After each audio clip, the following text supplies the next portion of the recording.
Meskipun nilai dolar Singapura kini berada pada paras terendah berbanding ringgit Malaysia dalam tempoh 5 tahun, ramai warga Singapura masih memilih untuk membeli belah di seberang tambak bagi persiapan Hari Raya Aidilfitri. Beberapa pemilik gerai bazar di Johor Bahru malah mendedahkan mereka menyaksikan peningkatan jualan sekitar 30%. Baik untuk membeli baju raya maupun sajian kuih muih, warga Singapura masih tetap ke Johor Bahru walaupun berdepan nilai ringgit yang semakin kukuh. I think in Malaysia Bazaar we have a lot more variety in terms of their kuihs, and the prices are much more better here than in Singapore. As in Singapore, there's a lot of fusion food. As for here, it's a lot of so-called like kampong cuisine or that kind of things. Yeah. Over here, actually, I like the vibes, the kampung vibes, and you get durian goreng over here also.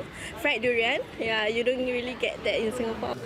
Menurut peniaga bazar di sini, sekitar 40 hingga 60% daripada pelanggan mereka sebenarnya warga Singapura dan secara purata mereka berhabis sekitar RM200 hingga RM3,000 untuk membeli kuih muih raya sama seperti tahun lepas.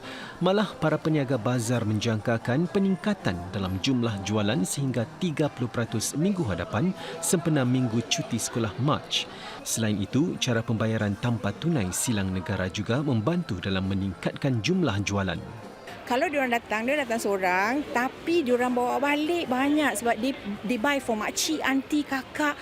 So, I think the solution is we need that pay now lah, apa semua duit now tak cenggo sebab dengan dia tak bawa cash banyak, tapi dengan menggunakan kemudahan-kemudahan tu, dia orang dapat shopping more.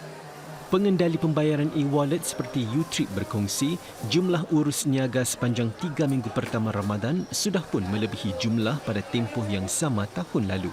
Begitu juga sistem pembayaran PayNow, DuitNow yang turut menyaksikan peningkatan sebanyak 3 kali ganda dalam jumlah urus niaga pada Februari.